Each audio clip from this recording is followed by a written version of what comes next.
अस्सलाम वालेकुम दोस्तों पाकिस्तान में इस वक्त सबसे बड़ी खबर बल्कि दुनिया भर में ये खबर बहुत ज़्यादा डिस्कस हो रही है और वो है जनरल फैज़ हमीद की गिरफ़्तारी। दोस्तों, फैज़ हमीद की गिरफ़्तारी पर इमरान रियाज खान ने अपना एक बेहतरीन तजिया दिया है। पाकिस्तान भर के टीवी चैनल्स पर मुख्तलिफ़ खबरें दी जा रही हैं। इस हवाले से मुझे ज़ाती तौर पर इमरान रियाज खान का तजिया सबसे बेहतरीन लगा। तो दोस्तों, बिना वक्त ज़ाये किए आइए देखते हैं। इससे पहले जितने भी फौजी अफसरान को सजाएं हुई हैं वो करप्शन के केसेस में हुई हैं।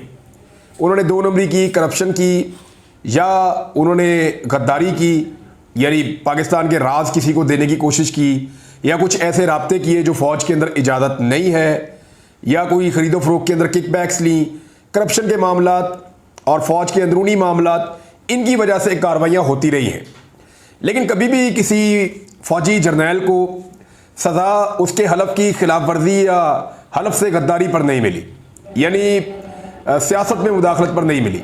और जनरल फैज़ की गिरफ्तारी के बाद ये उम्मीद पैदा हो गई है कि शायद पाकिस्तान की तारीख में पहली मर्तबा किसी जर्नैल को सज़ा मिलेगी, और वो सज़ा इसलिए मिलेगी कि उसने मुदाखलत की है सियासी मामलात के अंदर और हुकूमतें बनाने और हुकूमतें गिराने के अंदर अपना किरदार अदा किया है। जो आखिरी मार्का जनरल फैज़ हमीद से मंसूब किया जाता है, यानी पहले लोग ये कहते हैं कि नवाज शरीफ के खिलाफ जो है ये पूरा मुहिम चलाने वाले जनरल फैज़ हमीद थे, और उस वक्त जो है वो इलेक्शन को भी कहीं इन्होंने कंट्रोल किया था, और नवाज शरीफ साहब इल्ज़ाम लगाते रहे जनरल फैज़ हमीद पे। इमरान खान साहब की हुकूमत को बचाने के चक्कर में या नवाज शरीफ पे केस बनाने के चक्कर में ये इल्ज़ाम हैं फैज़ हमीद पे कि उन्होंने बड़ा किरदार अदा किया। लेकिन दूसरी जानिब ये गवाहियां भी मौजूदा हुक्मरानों ने खुद दी हैं कि जनरल फैज़ हमीद ने जनरल बाजवा के साथ मिलकर ये फैसला कर लिया था कि इमरान खान की हुकूमत को गिराया जाएगा, और उन्होंने ये ऑफर पहुंचाई थी आज के जो वजीर दिफा हैं ख्वाजा आसिफ साहब उन्हें कि जनाब आइए और हमारे साथ मिलके हुकूमत हमने गिराने का फैसला कर लिया है। जून में आपको पंजाब हुकूमत दे दी जाएगी और उसके बाद दिसंबर तक आपको वफाकी हुकूमत भी दे दी जाएगी, और उसके बदले में वो बात कर रहे थे एक्सटेंशन की। जबकि ख्वाजा आसिफ ने कहा जी मेरा इतना ही मैंडेट था और मैंने इससे आगे फिर बात नहीं की, लेकिन ये ऑफर बहरहाल मौजूद थी। फिर मोहम्मद जुबैर साहब बड़ी गवाहियां दे चुके हैं कि किस तरह इमरान खान साहब की हुकूमत को गिराया गया। मौलाना फजलुर रहमान साहब गवाहियां दे चुके हैं, और बहुत सारे लोग उनकी इमरान खान साहब की हुकूमत गिराने के पीछे मिलिट्री एस्टेब्लिशमेंट इन्वॉल्व थी।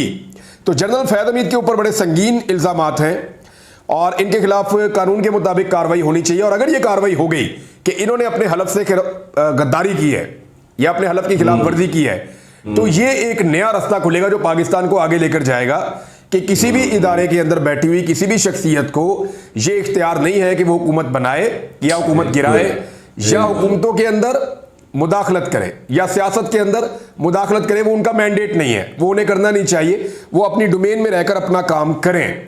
अगर तो ये एहतसाब इस मामले पे होता है तो ये तो कमाल हो जाएगा, लेकिन मुझे ऐसा लगता नहीं है। एक उम्मीद तो बंदी है, लेकिन ऐसा लगता नहीं है। कुछ लोग बड़ी अजीबोगरीब खबरें दे रहे हैं। वो ये कह रहे हैं कि कुछ सबूत पकड़े गए जब छापा पड़ा इमरान खान साहब की पाकिस्तान तहरीक इंसाफ के मरकजी सेक्रेटेरिएट पे, तो उनका ये कहना है कि जी वहां से कोई सामान मिल गया और कुछ ऐसा रिकॉर्ड मिल गया कि अब जनरल फैज़ हमीद गिरफ्तार हो गए। यानी छोड़ने वाले जो छोड़ते हैं ना, वो भी इतनी लंबी छोड़ते हैं कि इतनी लंबी तो अरशद नदीम की थ्रो नहीं है जितनी लंबी छोड़ देते हैं छोड़ने वाले हमारे सहाफ़ी भाई हैं। मुझे समझ नहीं आती कि भाई सेक्रेटेरिएट से रऊफ हसन के खिलाफ सबूत नहीं मिले, वो छूट के बाहर आ गए। वो रूबा नाम की बच्ची के खिलाफ सबूत नहीं मिले, कहते थे पता नहीं कितने लाख 11 लाख अकाउंट चलाती है, वो छूट के बाहर आ गई है। सारे के सारे पीटीआई के कारकुन छूट के बाहर आ गए और सबूत मिल गए। यानी पाकिस्तान तहरीक इंसाफ और फैज़ हमीद इतने बेवकूफ़ हैं कि अगर कुछ हो भी रहा था तो उन्होंने मरकजी सेक्रेटेरिएट के अंदर जहां बार बार छापे पड़ते हैं वहां पे सामने सजा के सर्टिफिकेट के तौर पे सबूत रखे हुए थे कि जनाब आओ ते आगे चौक के ले जाओ। अव्वल तो ऐसी कोई चीज अभी तक रिपोर्ट हुई नहीं, लेकिन ये इल्जाम लगाया जा रहा है कि शायद जनरल फैज़ हमीद, ये इल्जाम है कि वो पीटीआई का सोशल मीडिया हैंडल करते थे। लोग ये भी कह रहे हैं हद हो गई वैसे, यानी पाकिस्तान तहरीक इंसाफ का सोशल मीडिया तो इमरान खान खुद हैंडल नहीं कर सकते तो और कौन हैंडल करेगा। लेकिन पाकिस्तान में एक बड़ा मजेदार काम होता है, हर गिरफ्तारी के बाद रोला पड़ जाता है पाकिस्तान में। बहुत सारे लोग नाचते नाचते निकल आते हैं, घुंघरू तोड़ देते हैं नाच नाच के कि जनाब अब गया इमरान खान, ओ गई पीटीआई, फर्क हो गया। यानी कोई बंदा गिरफ्तार हो जाए, लो जी पीटीआई गई, इमरान खान फारिग। कोई बंदा जो है जेल चला जाए, लो जी पीटीआई गई, इमरान खान फारिग। किसी को इंक्वायरी में बुला लिया जाए, गई जी पीटीआई, इमरान खान फारिग। कोई छापा पड़ जाए जी, गई जी पीटीआई, इमरान खान फारिग। कोई बंदा बाहर से दौरा करने आ जाए, गई पीटीआई, इमरान खान फारिग। कोई बंदा यहां से बाहर दौरा करने चला जाए, लो जी गई हम पीटीआई, इमरान खान फारिग। यानी हर चीज के अंदर थोड़ी धूप ज्यादा निकला है, इमरान खान फारिग। बारिश तेज हो जाए, इमरान खान फारिग। ये इनकी एक्चुअली ख्वाहिश है, इसके अलावा और कोई बात नहीं है।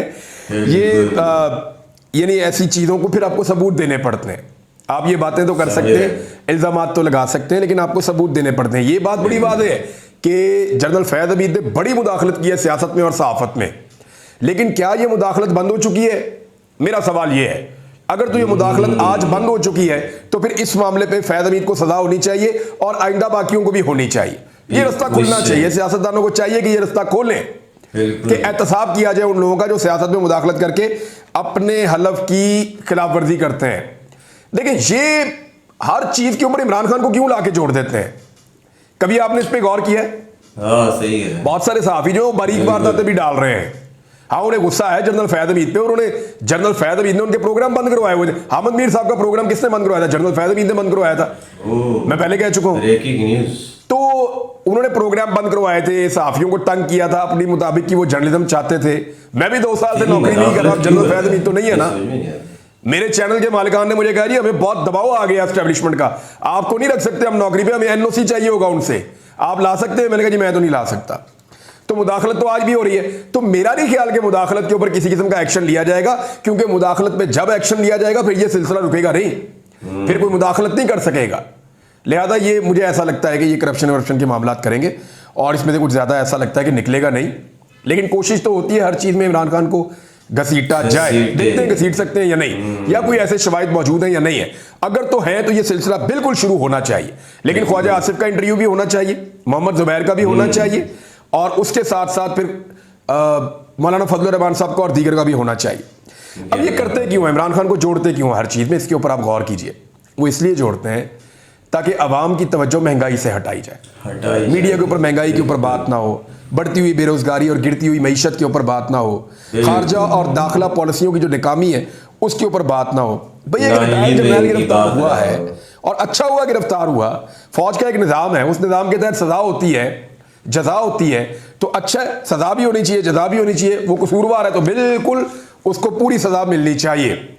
तो दोस्तों, ये थे इमरान रियाज खान जो जनरल फैज़ हमीद की गिरफ्तारी पर अपना तजिया दे रहे थे।